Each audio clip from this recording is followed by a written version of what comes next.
Halo teman-teman, perkenalkan nama saya Astriani Tikol. Di sini saya akan mempresentasikan materi perkembangan peserta didik mengenai tugas-tugas perkembangan, prinsip-prinsip perkembangan, dan hukum-hukum perkembangan. Yang pertama di sini saya akan menjelaskan yang pertama, pengertian perkembangan. Menurut Gunarsa, tugas perkembangan ialah tugas yang terdapat pada suatu tahap kehidupan seseorang yang akan membawa individu kepada kebahagiaan dan keberhasilan dalam tugas-tugas perkembangan. Di sini, tugas-tugas perkembangan terdapat beberapa tahapan.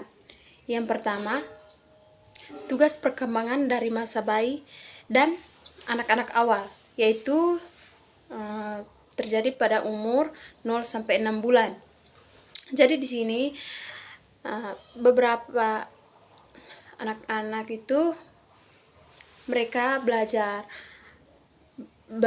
berjalan, belajar berbicara, belajar memakan makanan padat. Jadi di sini penting sekali untuk mengembangkan motorik anak, karena mereka mulai menggunakan bagian-bagian tubuh untuk beraktivitas dan bermain. Keterampilan penguasaan sangat baik untuk merangsang otot-otot bayi. Contohnya, bayi belajar memakan makanan padat itu akan membantu menguatkan daya gigit pada gigi bayi. Contoh makanan padat di sini itu teman-teman, buah-buahan dan sayur-sayuran. Yang kedua, tugas perkembangan dari kanak-kanak akhir dan anak-anak sekolah. Itu berada pada umur 6 sampai 12 tahun.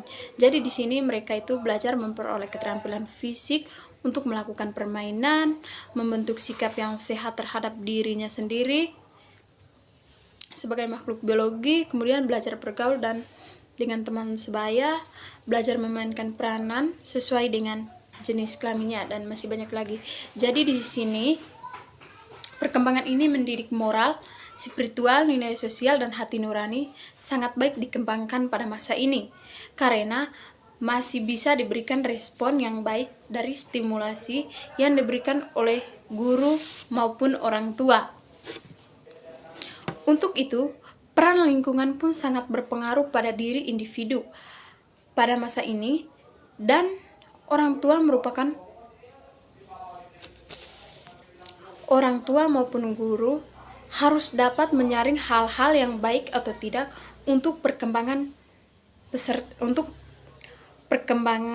diri peserta didik. Yang berikut, tugas perkembangan pada masa remaja, yaitu berada pada umur 12 sampai 21 tahun. Jadi di sini para remaja itu mencapai hubungan yang lebih matang dengan teman sebaya, mencapai peran sosial sebagai pria dan wanita, menerima keadaan fisik dan menggunakan secara efektif, mencapai kemandirian emosional dari orang tua dan orang dewasa, mencapai jaminan kemandirian ekonomi, dan masih banyak lagi. Jadi di mana di masa ini kebanyakan remaja lebih senang dengan teman-teman ketimbang dengan orang tua. Di sini remaja sering melawan orang tua dan ingin bersenang-senang tanpa ada yang mengatur mereka. Jadi di masa ini, peran orang tua atau guru sangat penting untuk mengarahkan remaja agar meniru hal-hal yang baik dan pantas ditiru. Yang berikut, prinsip-prinsip perkembangan. Yang pertama itu, perkembangan merupakan proses yang tidak pernah berhenti. Jadi di sini ada dua para ahli yang mengemukakan tentang perkembangan, yaitu yang pertama, menurut Huelok, proses merupakan perubahan-perubahan yang berhubungan dengan perkembangan. Sedangkan menurut Elizabeth, proses perkembangan berlangsung secara berkelanjutan dan berhenti ketika jiwa dan raga terpisah. Contohnya itu pada saat kita meninggal ya, tentunya roh dan jiwa kita itu terpisah.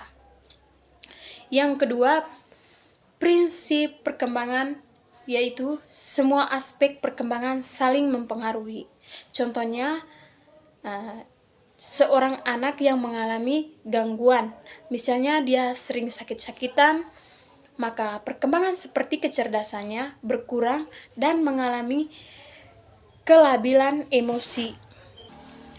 Yang berikut, perkembangan mengikuti pola tertentu. Jadi di sini terdapat 2 pola perkembangan. Yang pertama itu pola Kip-Hall-Caudal.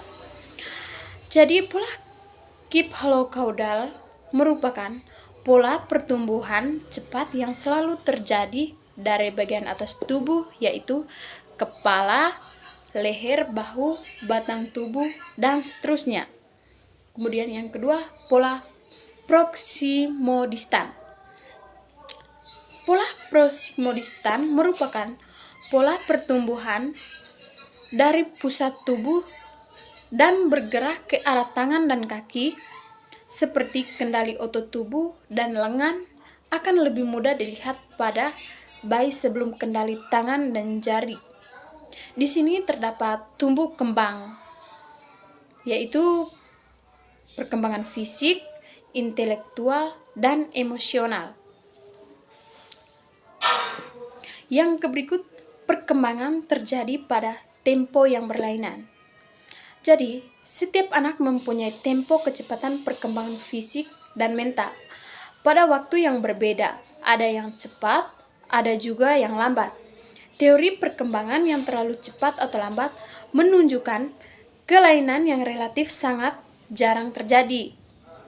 Yang berikut, setiap fase perkembangan mempunyai ciri khas. Apabila individu dengan mudah menyesuaikan diri dan tuntutan lingkungan, baik penyesuaian pribadi maupun sosial, maka pola tersebut ditandai dengan periode disequilibrium. Dan apabila mereka mengalami kesulitan dalam penyelesaian yang mengakibatkan penyesuaian pribadi dan sosial menjadi buruk. Yang berikut, hukum-hukum perkembangan. Yang pertama itu hukum konvergensi. Hukum ini dipelopori oleh William Stern. Ia berpendapat bahwa perkembangan individu dipengaruhi oleh lingkungan dan bawaan. Contohnya, seorang siswa yang pengaruh antara lingkungan dan pembawaan sama besarnya atau seimbang, maka hasil dari pembawaan juga akan seimbang, sebab semua bawaan seorang siswa bermanfaat dalam proses pembelajaran.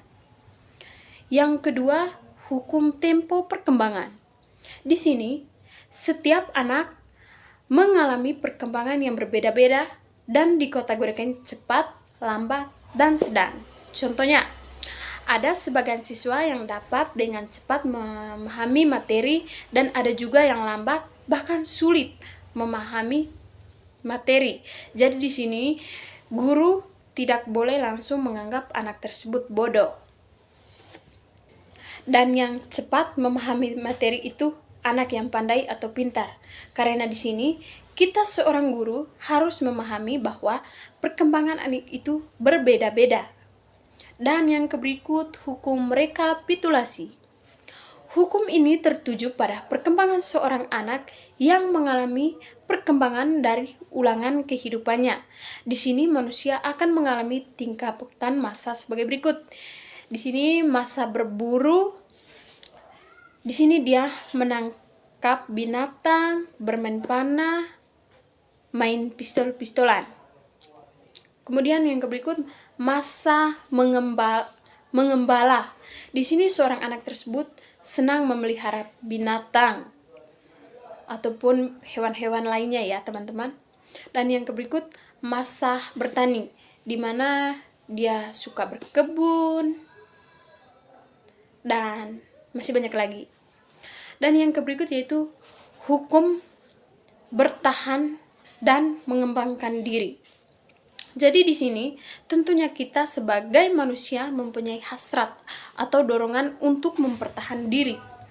Dorongan mempertahankan diri terwujud dari diri sendiri. Contohnya, mempertahankan diri pada siswa biasanya ketika mendapat nilai yang tinggi atau bagus, dia tidak merasa puas, tapi dia berpikir bagaimana cara mempertahankan nilai tersebut agar tidak bisa disaingi oleh teman-temannya. Yang berikut, hukum irama, di mana di sini perkembangan individu mengalami perkembangan kadang teratur, kadang kacau.